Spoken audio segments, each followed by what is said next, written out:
जय श्री श्याम, हारे के सहारे की जय हो। श्याम भक्तों, इस कलयुग में व्यक्ति बस दौड़ता जा रहा है। लोग ऐसी अंधी दौड़ में दौड़ रहे हैं ना, जिसका ना तो कोई शुरुआत का पता है और ना ही अंत का। व्यक्ति की मंजिल क्या है उसको नहीं पता है, लेकिन वो दौड़ता जा रहा है। इसका परिणाम यह होता है कि वो हमेशा दुख भोगता है, हमेशा दुखी रहता है। और व्यक्ति जब दुखी रहता है तब वो लोगों से सहारा मांगता है। वो सोचता है उसकी मदद करेगा कोई, लेकिन ऐसा होता नहीं है। जब व्यक्ति पर दुख आता है ना, तो सब उसका साथ छोड़ देते हैं, वो चाहे दोस्त हो चाहे रिश्तेदार। आज की जो चमत्कार की कहानी सुनाने वाली हूँ वो पटना के रहने वाले एक भाई की है। इन्होंने अपना नाम शेयर करने से मना किया है। ये कहते हैं, दीदी मैं पटना का रहने वाला हूँ, मेरा नाम मत शेयर कीजिएगा। इस कहानी को सुनकर आपको भी बाबा श्याम नाम का महिमा क्या है ये अपने आप ही पता चल जाएगा। इस सत्य घटना को सुनिएगा जरूर। इस सत्य कहानी को जानने के लिए वीडियो पर अंत तक बने रहें। वीडियो पसंद आए वीडियो को लाइक कीजिएगा, अपने ही चैनल मैजिक उपाय को सब्सक्राइब जरूर से कीजिएगा। श्याम भक्तों, ये भाई कहते हैं, दीदी मैं पटना का रहने वाला हूँ। आज से 4 साल पहले तक मेरे परिवार में, मेरे घर में सब कुछ ठीक ठाक था। मेरे परिवार में मेरे माता पिता, छोटी बहन और हम पति पत्नी थे। मेरी शादी 1 साल पहले ही हुई थी। मेरे परिवार में सब कुछ ठीक ठाक चल रहा था। काफी दिनों से खेत को लेकर मेरे पिताजी से और पड़ोसी से बहस चल रही थी। मेरे माता पिता ने बहुत ही गरीबी में हम लोगों का पालन पोषण किया था। मेरे पिताजी खेती करते थे। मेरी शादी 2020 में हुई। मैं पटना में ही नौकरी करता था। वहां मुझे 20,000 रुपए सैलरी मिलती थी। हमारा घर का गुजारा बहुत अच्छे से निकल जाता था। लेकिन एक दिन वो मनहूस दिन आया हमारे जीवन में, जिसे हम आज तक नहीं भूल पाए हैं। अगर बाबा श्याम का सहारा ना होता तो शायद है कि हम उससे निकल ना पाते, उभर ना पाते कभी। लेकिन बाबा श्याम का सहारा मिला, आज हम उससे उभर चुके हैं। वो दिन, वो मनहूस दिन जो हमारे जीवन में आया था, जिसने हमारे घर को बिखेर दिया था। हमारे पड़ोस में रहने वाले पड़ोसी के साथ हमारे यहाँ से जमीन के लिए झगड़ा काफी समय से चल रहा था। यह मामला कोर्ट में भी था। इसके बावजूद वो कई बार हमारे परिवार पर लाठी डंडे लेकर मारने लगते थे। जब हम कंप्लेन करते तो वो पुलिस वालों को पैसे खिलाकर हर बार बच जाते थे। एक दिन मेरे साथ उन लोगों का मारपीट शुरू हो गया। तब जिस नाले के द्वारा हमारे खेतों में पानी आया करता था, उन लोगों ने उसे बंद कर दिया, जिसके बाद मेरे पिताजी ने आपत्ति जताई। मैं उस समय खेत में था, मेरे पिताजी भी खेत में थे। सुबह के 6 बज रहे थे।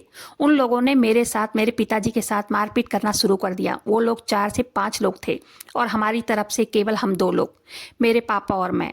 ये कहते हैं, जब वो लोग मुझे और मेरे पिताजी पर लाठी डंडे बरसा रहे थे, तब उसी समय उसी पड़ोस की पत्नी का पैर फिसल गया और खेत में खोदने वाला फावड़ा उनकी छाती में जा लगा, जिसके साथ गर्दन पे भी लगा, जिसकी वजह से उनकी मृत्यु हो गई। का इल्जाम मेरे पिताजी के ऊपर लगा दिया गया, जबकि मेरे पिताजी ने कुछ किया ही नहीं था। मेरे पिताजी के खिलाफ हत्या का मुकदमा हो गया, जिसके कारण पुलिस वालों ने मेरे पिताजी को बंद कर दिया। मैंने, मेरी माँ ने बहुत हाथ पैर जोड़े कि हमारे पापा ने कुछ नहीं किया है, उन्हें छोड़ दो, उनकी कोई गलती नहीं है, वो खुद फिसल गई थी, इसलिए उनके साथ ये घटना हुई है। लेकिन किसी ने हमारी एक न सुनी और मेरे पिताजी को जेल भेज दिया गया। हमने बहुत प्रयास किया मेरे पिताजी को किसी तरह जमानत मिल जाए, लेकिन सारे प्रयास हमारे विफल हो रहे थे। अच्छे से अच्छा वकील हम लोगों ने किया, लेकिन कुछ नहीं हो रहा था। उस समय मेरे मामा, मामी, उनका लड़का सब आए हुए थे दुख की घड़ी में हम लोगों के साथ रहने। मेरी बहन और मैं बहुत रो रहे थे। हमारे साथ कुछ भी अच्छा नहीं हो रहा था। मैंने मामा मामी से कहा कि मामी, भगवान ने तो हमारे साथ कुछ भी अच्छा नहीं किया है। हमारे पिता उनको जेल में डाल दिए, जबकि बेकसूर हैं, जबकि उन्होंने उनको हाथ भी नहीं लगाया था। वो बिल्कुल निर्दोष थे। उनकी तरफ से खूब पैसा खिलाया जा रहा था, सामने वाली पार्टी की तरफ से। केस दिन पर दिन मजबूत होता जा रहा था। हमारे घर में ना तो कोई खाना खाता था और ना ही किसी को रात में नींद आती थी। तब मेरी मामी ने मेरी मम्मी से कहा, तुम लोग बाबा श्याम की अर्जी लगाओ, वो सुनते हैं। जब कोई सहारा नहीं होता तो वो सहारा बनते हैं। दवा के साथ साथ दुआ भी करनी चाहिए। और बाबा श्याम पर वो लोग बहुत विश्वास करते थे। उनके घर में बाबा श्याम की पूजा होती थी। ये कहते हैं, दीदी मामी ने समझाया कि कैसे अर्जी लगानी है, अर्जी लगाते समय अपनी मनोकामना कैसे कहनी है। ये कहते हैं, मेरी मम्मी ने दूसरे ही दिन अर्जी लगाई। बाबा श्याम के सामने रो रो कर प्रार्थना भी किया। हम सभी परिवार वाले बाबा श्याम के सामने बैठे रहे। कम से कम 2-3 घंटे बैठे रहे, रोते रहे। हमने उनसे कहा, हे बाबा श्याम, मेरे पिताजी निर्दोष हैं, कुछ करो, नहीं तो हमारा घर बिखर जाएगा। मैंने प्रार्थना किया, उनसे कहता रहा, तू ही हम दुखियों का सहारा है बाबा, अपनी कृपा की दृष्टि डाल हम पर। तब ये भाई बताते हैं कि हमारी मामी कहने लगी कि बाबा श्याम कुछ न कुछ जरूर करेंगे। उनकी बातों में मुझे विश्वास नजर आ रहा था। उन्होंने अपने जीवन की कई बातें बताई, कई चमत्कार बताया कि बाबा श्याम ने मेरे साथ ये चमत्कार किया है। मैंने उनकी बातें सुनकर वहीं खड़े खड़े बाबा श्याम से प्रार्थना करने लगा कि हे बाबा श्याम, मेरे पिताजी को बाहर निकाल दो, वो बेकसूर हैं। और मैं मामी के लड़के के साथ दूसरे ही दिन निकल गया बाबा श्याम की अर्जी लेकर, उनसे प्रार्थना करने, उनके दर्शन करने, उनसे भीख मांगने कि मेरे पिताजी को छोड़ दो, उनको छुड़वा दो, उनको जेल से बाहर निकलवा दो। ये कहते हैं हम दोनों दूसरे ही दिन खाटू धाम के लिए निकल गए और वहां पहुंचकर मैंने दर्शन की लाइन में लगकर बाबा श्याम के दर्शन किए। मैंने बाबा श्याम से कहा, हे बाबा श्याम, मैं तेरे द्वार पर बहुत ही उम्मीद लेकर आया हूँ, मुझ लाचार की विनती स्वीकार करो। मैं दर्शन करके बाहर निकला और वहां से एक बाबा श्याम की तस्वीर, इत्र रूपी प्रसाद लेकर घर आया और मंदिर से निकलते ही रास्ते में एक संत भी मिल गए थे। हमें पूछने लगे कि बेटा तुम इतने परेशान क्यों हो, रो क्यों रहे हो। मैंने उनको अपनी सारी परेशानियां बताई थी। उन्होंने कहा अगर गलती नहीं है तो बाबा श्याम आपके साथ कभी गलत नहीं होने देंगे। वो संत कहने लगे तुम बस इनकी पूजा करो, इनका नाम जप करो, ये तुम्हारे पिताजी को सकुशल बाहर स्वयं लेकर आएंगे। हम लोग घर आ गए और उसके बाद मैं, मेरी मम्मी, मेरी पत्नी, मेरी बहन, हम सब बाबा श्याम की पूजा करने लगे, नाम जप करने लगे, हमेशा बाबा श्याम पर विश्वास करने लगे। हमें बाबा श्याम पर पूरा विश्वास था कि अब ये ही हारे का सहारा हमारा साथ देंगे और कोई कुछ भी नहीं कर सकता था। हम सब निराश हो चुके थे। हम जब भी जाते पुलिस थाने तब हम इत्र लगाकर जाते जो हम बाबा श्याम को चढ़ा कर आए थे। जब भी कोर्ट जाना होता तब भी हम इत्र लगाकर जाते, वहां मंत्रों का उच्चारण करते रहते थे। भाई कहते हैं 3 महीने गुजर गए, उनको बेल नहीं मिल रही थी। हम मम्मी पापा भाई बहन सब लोग हम लोग पूजा करते, बाबा श्याम का नाम जप करते रहते, खेतों में भी काम करते थे, घर भी संभालते थे, श्याम मंत्र का जाप करते रहते थे। हर समय मन में यही चलता कि बस मेरे पापा की जमानत हो जाए, हमारे पापा बस घर आ जाए। हम लोगों के निरंतर नाम जप चलता रहता था। ये बताते हैं मेरे मामा मामी सब चले गए थे, वो भी कितना दिन रुकते, 25 दिनों तक रुके थे।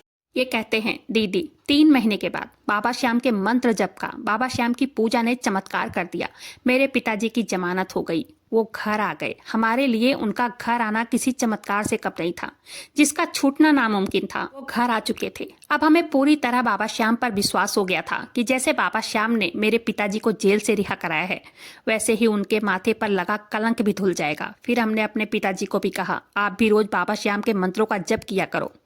पिताजी जेल से छूटने के बाद वो भी बाबा श्याम के मंत्रों का जप शुरू कर दिए। केस चलता रहा, घर के सब लोग नाम जप करने लगे। बाबा श्याम के सामने हाथ जोड़कर हम लोग घंटे बैठे रहते थे दीदी।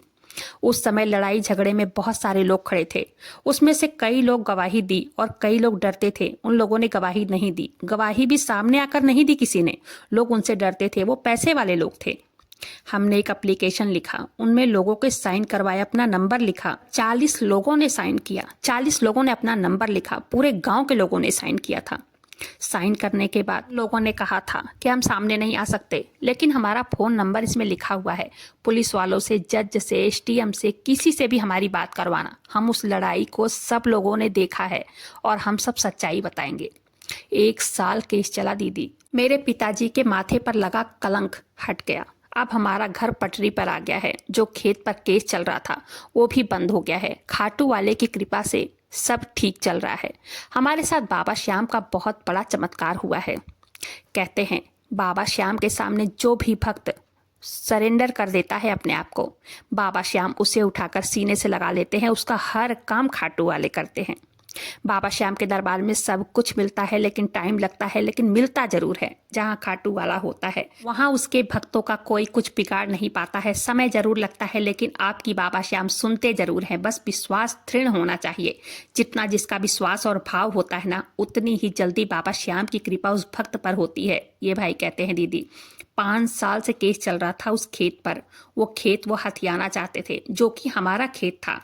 अब फैसला आ चुका है। 5 साल के बाद वो खेत भी हमें मिल गया है। हमारे घर में सब कुछ ठीक है। मैं भी अपने ड्यूटी पर रोज जाता हूँ, मैं काम करता हूँ। पापा भी खेती का काम संभाल रहे हैं। घर में सब खुश हैं। श्याम भक्तों, तभी तो वो कहते हैं श्याम नाम की शरणागति ले लो, उद्धार होकर रहेगा। इसमें किसी प्रकार का कोई संदेह नहीं है। आज की सत्य कहानी यहीं पर समाप्त होती है। अगर वीडियो पसंद आए वीडियो को लाइक कीजिएगा। अपने ही चैनल मैजिक उपाय को सब्सक्राइब जरूर से कीजिएगा। बाबा श्याम नाम का जयकारा दिल से लगाइएगा। मिलते हैं फिर ऐसी किसी वीडियो के साथ। तब तक के लिए जय श्री श्याम, हारे के सहारे की जय हो।